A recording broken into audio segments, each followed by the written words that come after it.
Jake Morrison stood in the massive chamber of the Galactic Council Station, his uniform crisp and his expression calm as he watched the alien delegates take their positions around the curved walls.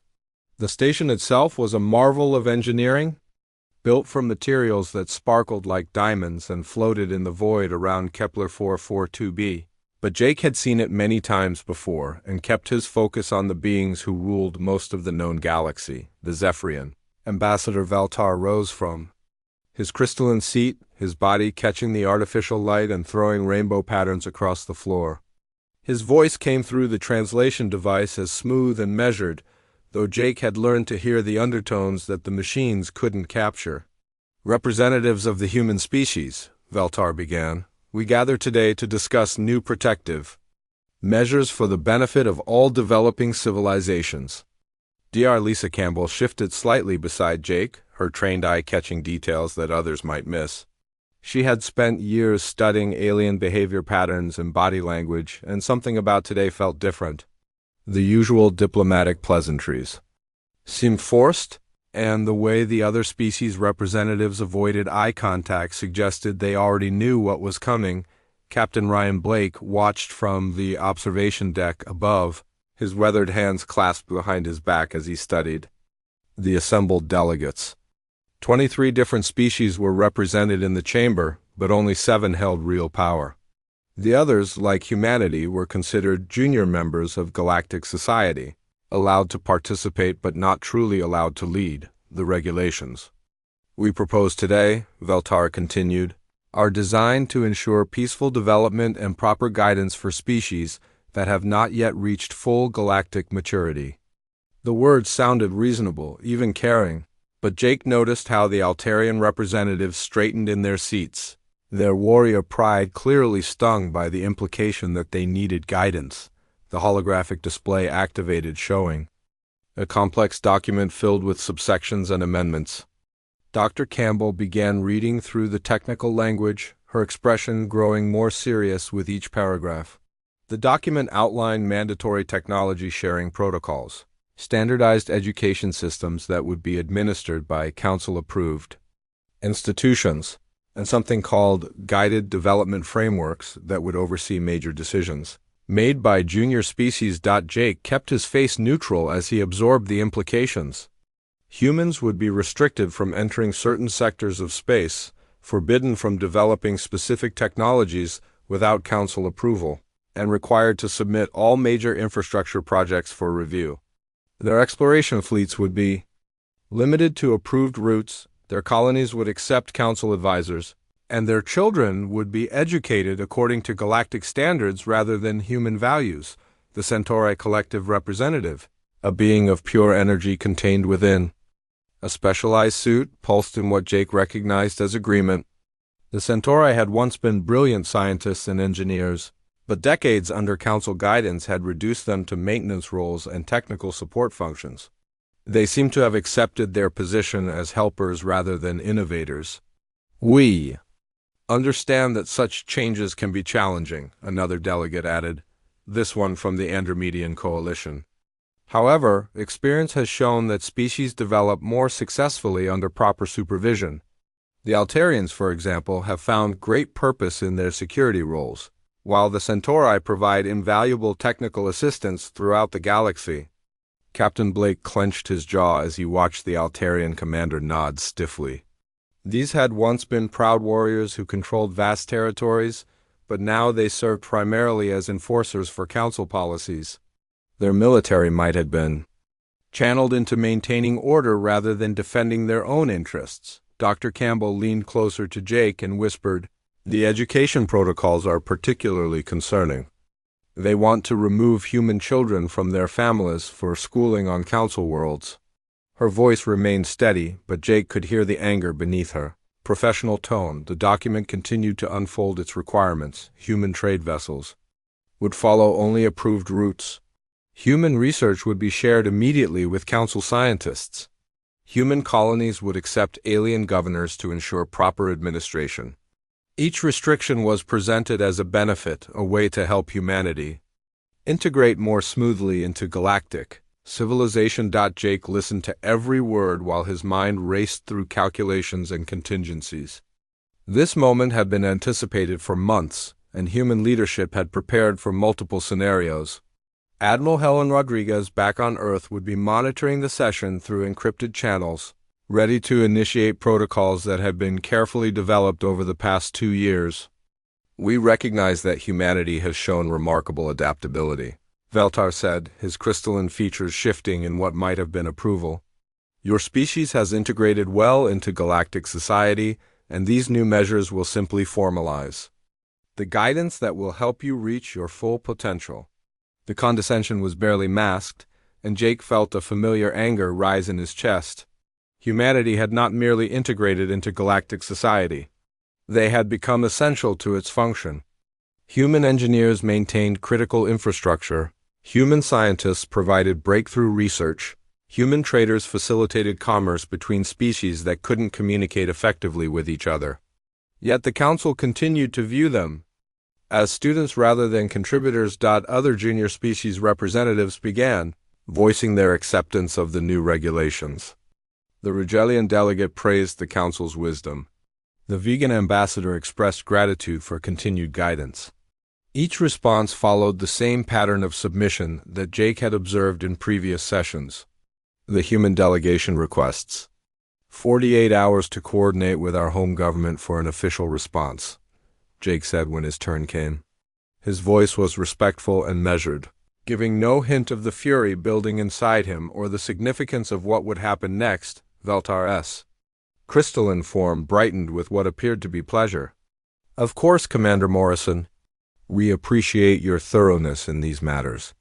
The Council looks forward to humanity's continued cooperation in building a more ordered and peaceful galaxy. As the session concluded and delegates began filing out of the chamber, Jake remained standing at attention until the last alien representative had left. Only then did he allow his fingers to find the small device concealed within his uniform's collar. The quantum communicator was no larger than a grain of rice, invisible to standard scanning equipment and designed to transmit a specific signal across vast distances instantaneously. Dr. Campbell and Captain Blake joined him as the chamber emptied. The children need to go to bed early tonight, Jake said quietly, pressing the hidden transmitter. The phrase meant nothing to any potential alien listeners, but it carried enormous weight for every human in the galaxy. The signal propagated through a network that had taken years to establish, reaching relay points hidden throughout human space. Admiral Rodriguez would receive it within minutes, and from there it would spread to every human colony, ship, and outpost in the galaxy. Phase 1 of humanity's response to galactic protection was now officially underway. Jake Morrison straightened his uniform and walked toward the exit, his expression calm and professional. Behind him, the empty council chamber hummed with residual energy from the translation devices, unaware that the humans had just activated a plan that would change everything. 3 months had passed since the Galactic Council announced their new protective regulations, and from every external observer, humanity appeared to be the model of compliance. Human colonies submitted their daily reports exactly on schedule, complete with detailed information about population numbers, resource production, and technological development. Human trade ships followed their approved routes without deviation, carrying goods between worlds and maintaining the commercial networks that kept galactic civilization functioning smoothly. Dr. Kevin Martinez worked in his laboratory aboard the research station orbiting Mars, surrounded by equipment that any council inspector would recognize as standard agricultural analysis tools. His official reports detailed soil composition studies, crop yield projections, and atmospheric optimization research for terraforming projects. The reports were thorough, accurate, and completely boring to anyone who might be monitoring human scientific activities. What the reports did not mention was the secondary laboratory hidden behind a false wall, where Dr. Martinez had been perfecting something the Council believed was impossible. The quantum communication array he had developed could transmit information instantaneously across galactic distances, bypassing the standard hyperspace relay networks that the Council monitored and controlled. The technology was based on principles that human scientists had discovered independently, building on quantum entanglement. Theories that other species had dismissed as impractical, the breakthrough had come 18 months earlier when Dr. Martinez realized that the Council's understanding of physics, while advanced, was limited by their reliance on established technologies. They had become so focused on perfecting existing systems that they had stopped looking for entirely new approaches. Humanity's relative newcomer status in galactic society had actually become an advantage, allowing human scientists to explore possibilities that older civilizations had overlooked. Captain Amy Foster commanded what appeared to be a routine mining operation in the asteroid belt between Mars and Jupiter. Her crews worked methodically through the rocky debris, extracting metals and minerals that were then shipped to various human colonies for processing. The operation generated steady profits and provided valuable resources for humanity's expanding infrastructure, making it exactly the kind of productive activity that the Council encouraged from junior species. The mining ships carved deep into selected asteroids, following veins of valuable materials that justified the extensive excavation work. Council inspectors who visited the operation saw efficient mining techniques and impressive resource extraction rates. They did not see that Captain Foster's crews were hollowing out massive spaces within the asteroids, creating hidden chambers that could store supplies for months or even years. Each converted asteroid became a secret supply depot, stocked with food, water, medical supplies, spare parts, and everything else that human colonies might need to survive independently. The depots were positioned along potential evacuation routes that had been carefully mapped by human navigators, creating a network of hidden resources that stretched across the solar system and beyond. Tony Garcia supervised construction projects on Earth that the Council classified as residential development. The new complexes rising in various locations appeared to be standard housing units, designed to accommodate Earth's growing population. Council urban planning experts had approved the designs, praising their efficiency and environmental integration. The buildings were indeed residential complexes, complete with comfortable living spaces and modern amenities. However, their foundations contained manufacturing facilities that could be activated remotely to produce everything from basic tools to advanced spacecraft components. The manufacturing equipment was modular and hidden, designed to look like standard building support systems until needed. Each complex was connected to others through underground utility tunnels that served multiple purposes. The tunnels carried power, water, and communication lines, but they also provided secure transportation routes and storage areas for sensitive materials. The entire network could function independently of external infrastructure if necessary. Dr. Nicole Wright oversaw terraforming research on several outer rim colonies, working to develop sustainable ecological systems that could support human life on marginal worlds. Her official projects focused on soil improvement, atmospheric processing, and the introduction of Earth-based plant and animal species to alien environments. The work was challenging and important, requiring years of careful planning and implementation. The Council's agricultural advisors regularly reviewed Dr. Wright's progress, noting her success in creating stable ecosystems on worlds that had previously been considered unsuitable for colonization. They attributed her achievements to human adaptability and determination, viewing the projects as excellent examples of how junior species could contribute to galactic expansion when properly guided. What the Council did not understand was that Dr. Wright's real goal was complete self-sufficiency for human colonies.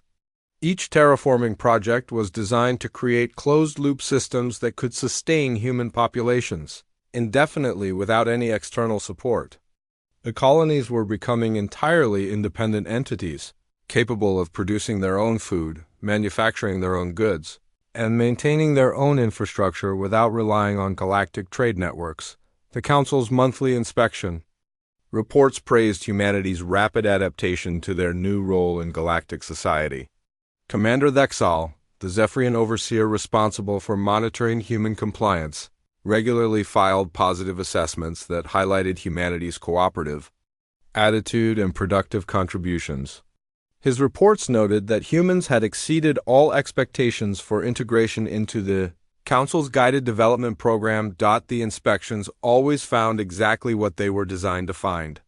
Human facilities operated according to approved specifications. Human personnel followed established protocols, and human activities aligned perfectly with Council regulations.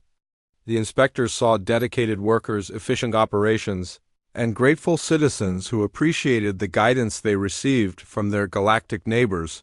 During this same period, every human in the galaxy received what appeared to be a routine medical implant during their regular health checkups. The implants were presented as preventive medicine, designed to monitor vital signs and detect potential health problems before they became serious. Human medical professionals explained that the technology would help ensure that humans remained healthy. While adapting to life on various alien worlds, the implants were indeed medical devices, capable of monitoring health and providing early warning of illness or injury. However, they also contained sophisticated communication equipment that could receive and transmit signals across interstellar distances. The communication function was completely undetectable by standard medical scanners. Hidden within the legitimate medical technology, Admiral Helen Rodriguez coordinated these activities from her command center on Luna, monitoring progress reports, and maintaining communication with human leaders throughout the galaxy. Her official role was administrative oversight of human space operations, but her real function was preparing humanity for a coordinated response to Council control that would demonstrate just how little the aliens actually understood about the species they thought they were managing. The emergency session of the Galactic Council convened with unusual urgency, called together by reports from across the galaxy that junior species were showing signs of unrest. Ambassador Veltar reviewed the intelligence reports with growing concern, noting that several developing civilizations had begun questioning the wisdom of Council guidance. The Rigelian colonies had experienced worker strikes. The vegan settlements had requested modifications to their assigned roles, and even some Altarian military units had expressed dissatisfaction with their current duties. The source of this unrest appeared to be humanity's apparent success in adapting to the Council's protective regulations. Other species had observed how quickly humans had integrated into their assigned roles, how efficiently they had reorganized their societies, and how peacefully they had accepted their new limitations. The junior species were asking why they could not achieve similar results, and some were beginning to suggest that the Council's methods might not be the only path to galactic citizenship. Commander Thexal presented his latest assessment of human compliance, highlighting their continued cooperation and productive contributions. His report showed that human colonies were exceeding production targets, human research facilities were generating valuable scientific data, and human personnel throughout the galaxy were performing their duties with exceptional dedication. The humans had become a model that other species wanted to emulate. The Council members discussed the situation with growing frustration. They had intended for humanity to serve as an example of successful integration, but the effect had been to inspire other species to question their own positions rather than accept them. The careful balance of galactic power that had existed for centuries was beginning to shift as junior species gained confidence from humanity's example. Veltar made the decision that would change everything. The Council would demonstrate their absolute authority by imposing even harsher restrictions on humanity, showing all junior species what happened when any civilization became too successful or too influential. The message would be clear that the Council alone determined the proper role for each species in galactic society. Jake Morrison received the summons to appear before the Council once again, just as he had 3 months earlier.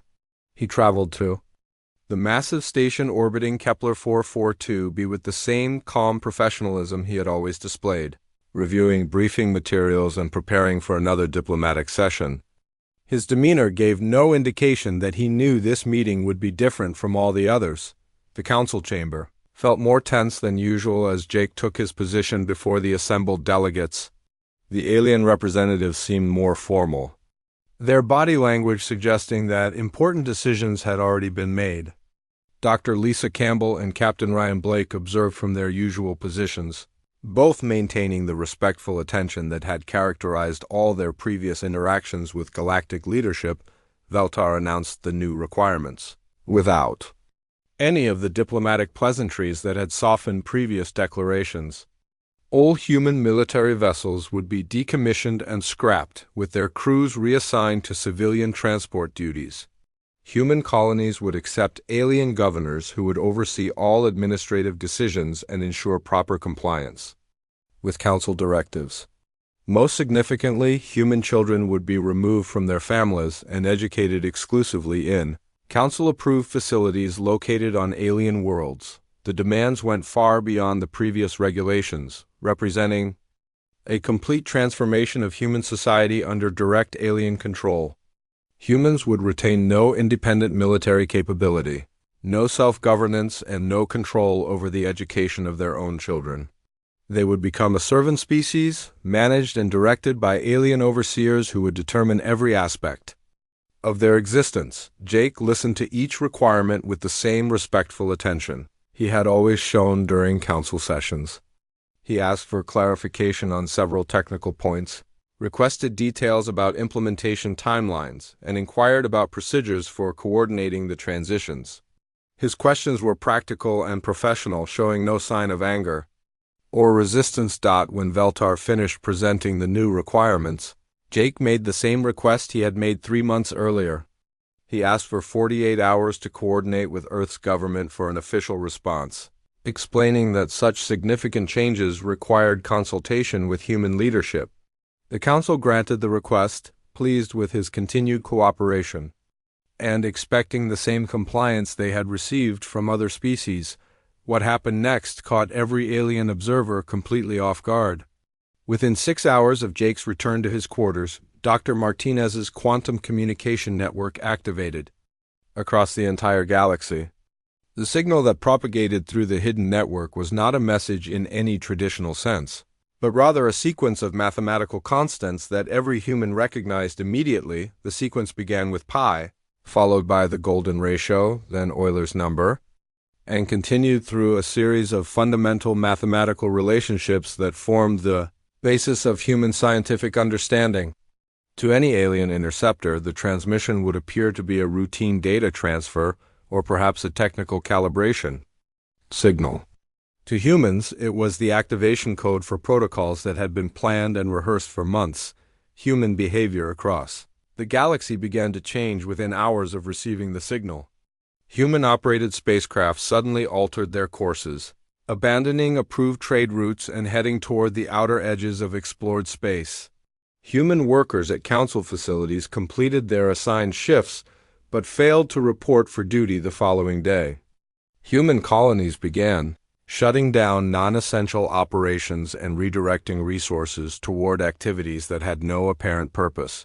The changes were coordinated and systematic, but they occurred without any verbal communication or formal announcements.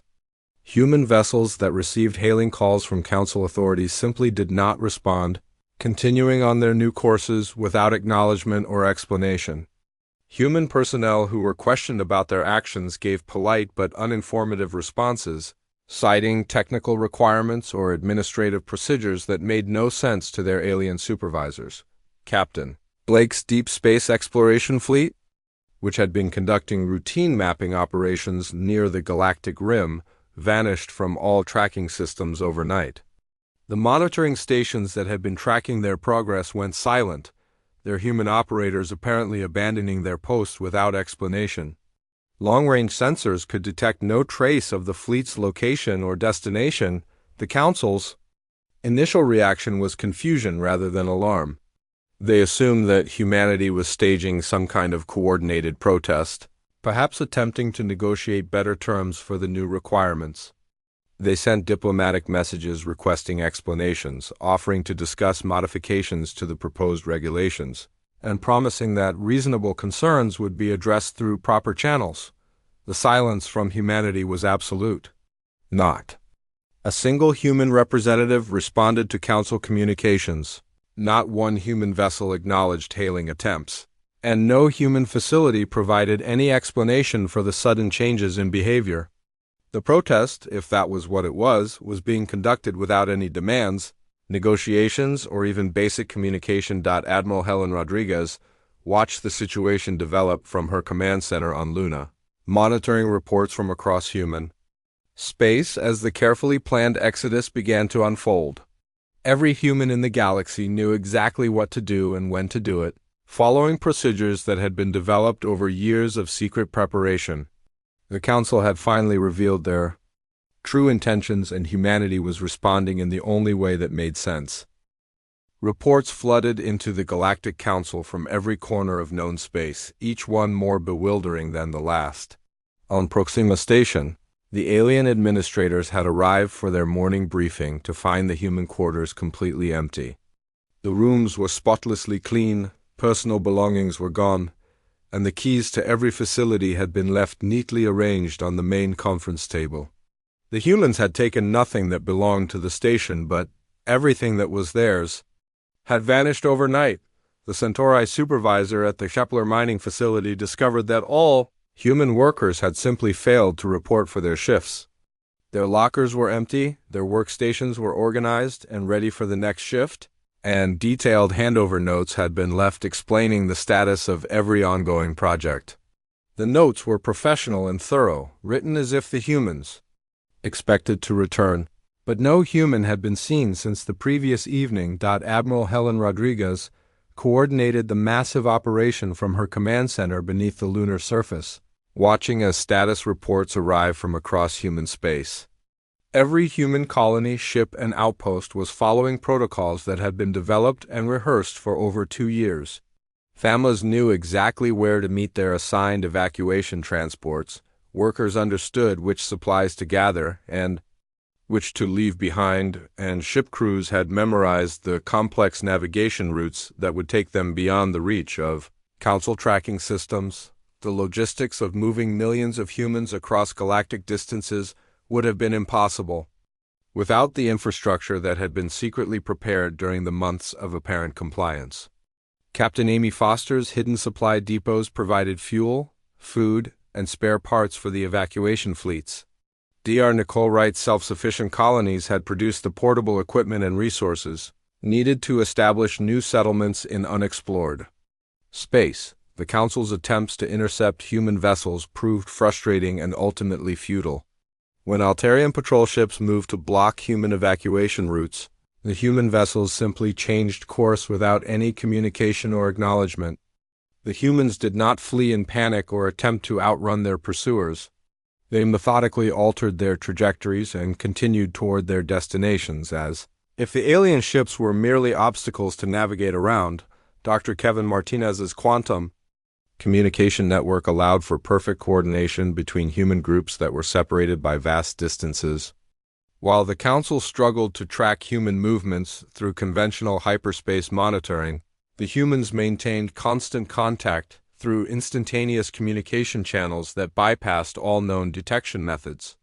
Every human commander knew the positions and status of all other human forces in real time. The evacuation revealed the true scale of humanity's integration into galactic civilization. The Council had believed that humans were simply another junior species, useful but replaceable contributors to the galactic economy.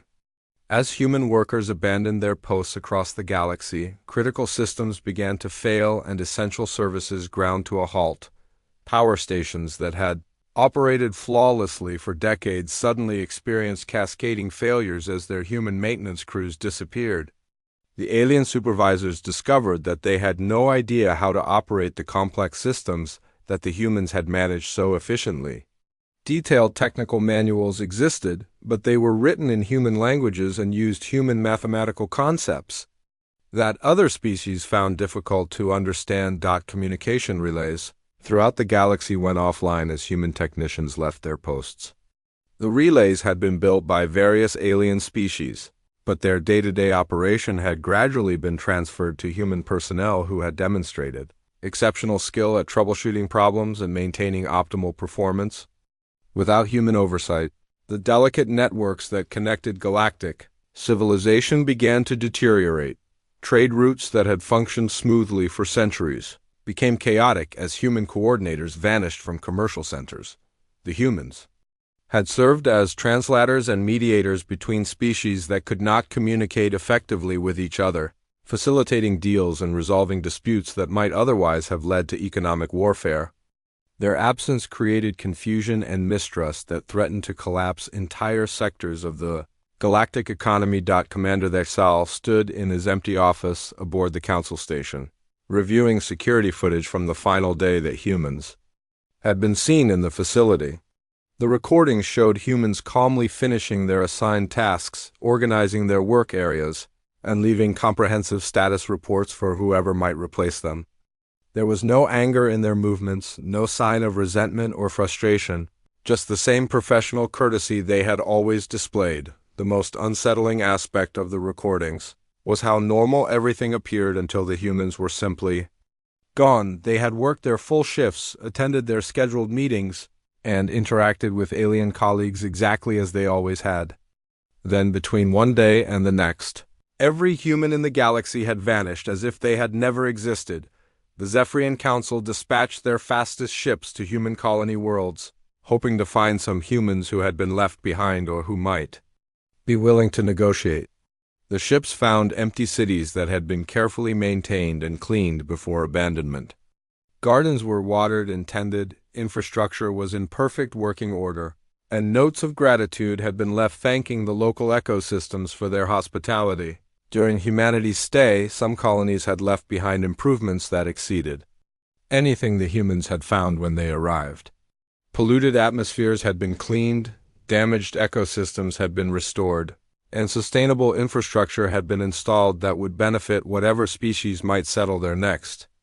The humans had treated their temporary homes with more care than many species showed their permanent homeworlds. The Council's desperation grew as they realized the scope of the crisis. They sent diplomatic envoys racing toward the last known positions of human fleets, broadcasting offers of negotiation and promises of reform. The envoys found empty space where human ships had been detected just days earlier, with no trace of where the massive evacuation fleets had gone.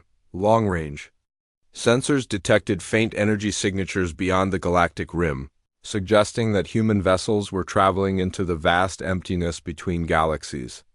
The signatures were too distant and too weak to provide precise locations, and they grew fainter with each passing day as the humans moved further from known space. The silence from humanity remained absolute despite increasingly desperate attempts at communication. The Council broadcast apologies for past misunderstandings, offered to revoke all restrictions on human activities, and promised full membership status with voting rights in galactic governance. The messages disappeared into the void without any response or acknowledgement. Martinez's quantum communication network had gone silent along with everything else, leaving no way to contact the departing humans through conventional or advanced communication methods. The network that had coordinated the exodus had apparently been shut down permanently once its purpose was complete, severing the last connection between humanity and the civilization they were leaving behind. 6 months after humanity began their silent exodus, the galactic economy lay in ruins and the foundations of interstellar civilization were crumbling. What had started as a mysterious protest had revealed itself to be something far more devastating. The complete withdrawal of the species that had unknowingly become the backbone of galactic society, the Zephyrian homeworld, experienced its first planet-wide power outages in over 1,000 years as the energy distribution networks failed without human maintenance crews. The crystalline beings had built magnificent cities powered by advanced fusion reactors, but they had gradually delegated the complex task of maintaining the power grid to human engineers, who understood the intricate balance required to keep the systems running smoothly. Ambassador Veltar stood in his darkened office, emergency lighting casting strange shadows on his crystalline features as he tried to comprehend how his species had become so dependent on beings they had considered inferior. The technical manuals existed somewhere in the archives, but they were written in languages and mathematical systems that had been developed by the very humans who were now gone. The Altarian military faced a crisis that threatened their identity. as the galaxy's premier warrior culture. Their ships were powerful and their soldiers were brave, but the logistics systems that supplied their fleets had been managed by human coordinators, who possessed an uncanny ability to predict needs and solve supply problems before they became critical. Without human oversight, Altarian battle groups found themselves stranded in space with dwindling fuel and food supplies. General Kexter of the Altarian High Command discovered that his people had forgotten how to manage their own supply chains. Human advisors had gradually taken over the tedious work of inventory management, transportation scheduling, and resource allocation, allowing Altarian warriors to focus on what they considered more important duties. The warriors now faced the humbling realization that they could not maintain their military effectiveness without the humans they had viewed as mere support staff. The Centauri Collective suffered perhaps the most dramatic collapse of all. Their energy-based civilization depended on incredibly complex calculations to maintain the delicate balance that kept their society stable. Human mathematicians had been assigned to assist with routine computational tasks, but over time they had become responsible for the most sophisticated analysis that kept Centauri civilization functioning. Dr. Patricia Sue had been the lead human coordinator for Centauri computational systems, and her disappearance left equations unsolved that were essential for the collective's survival. The Centauri had believed that humans were simply processing data according to Centauri methods, but Dr. Sue had actually been developing entirely new mathematical approaches that were far more efficient than traditional Centauri techniques. Trade networks that had connected hundreds of worlds for centuries broke down as the complex web of human translators and mediators vanished. Species that had communicated through human intermediaries for generations found themselves unable to conduct business or even basic diplomatic relations. The humans had not just translated languages. They had bridged fundamental differences in thinking and communication that other species had never learned to overcome. The Rigelian commercial empire discovered that their most profitable trade routes had been designed and maintained by human analysts who understood market patterns across multiple species better than anyone else. Human traders had served as neutral parties in negotiations between species that distrusted each other, and their absence left former business partners unable to maintain their economic relationships. Commander Thexal filed his final report to the Galactic Council, documenting the complete failure of their oversight programs. His analysis revealed that humans had not simply complied with Council directives. They had quietly assumed responsibility for countless critical functions that kept galactic civilization operating. The Council had been so focused on maintaining their authority over junior species that they had failed to notice their growing dependence on human expertise. The Council itself faced dissolution as member species lost confidence in centralized authority. The Andromedan Coalition withdrew from Council membership, choosing to focus on rebuilding their own civilization rather than participating in galactic governance. Other species followed, creating a cascade of departures that left the Council. With insufficient support to maintain its authority, the crisis deepened when automated systems throughout the galaxy began displaying messages that no one had expected. Navigation beacons along major hyperspace routes activated with updated star charts and safety warnings transmitted in multiple languages to help any species that might need the information.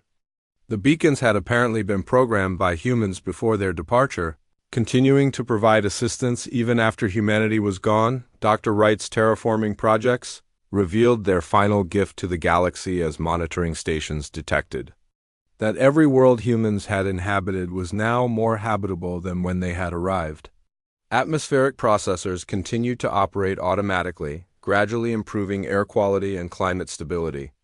Ecological restoration programs proceeded, according to schedules that would benefit local wildlife for centuries to come. The most profound discovery came when exploration teams investigating abandoned human facilities found libraries of scientific research that had been translated into every major galactic language. The humans had apparently spent their final months preparing detailed explanations of their work, leaving behind instructions and insights that could help other species rebuild. What had been lost? Jake Morrison appeared one final time in a transmission that reached every inhabited world in the galaxy simultaneously. His image was calm and professional, exactly as it had been during his diplomatic appearances before the Council. The transmission came from somewhere beyond the galactic rim, too distant for any response or tracking. The Galactic Council assumed. That silence meant compliance, that cooperation meant dependency, and that guidance meant control, Jake said, his voice carrying clearly despite the vast distance. Humanity thanks the galaxy for the lessons learned and wishes all species well in their future endeavors. We will remember our time here fondly. The transmission ended, and it was the last communication anyone received from humanity. Long-range sensors occasionally detected faint energy signatures from the void between galaxies, but the signals grew weaker with each passing month until they faded entirely. Years passed as the galaxy struggled to rebuild without human involvement. Some species learned to cooperate directly with each other for the first time in millennia, discovering that they could solve problems and build relationships without external mediation. Others collapsed under the weight of responsibilities they had never realized. They had delegated to their human neighbors. The Altarian warrior culture eventually adapted to managing their own logistics, though it took years for them to develop the skills that humans had made look effortless. The Centauri Collective created new mathematical methods to replace the techniques that had vanished with Dr. Though their solutions were less elegant and required far more computational resources on the very edge of known space, automated. Beacons continued to transmit navigation data and scientific information, gifts from humanity to help other species explore safely. The beacons carried simple messages expressing hope that other civilizations would find their own paths among the stars. Unguided but free to discover their own potential, a young Altarian navigator named Telrix discovered one of these beacons during a routine patrol mission.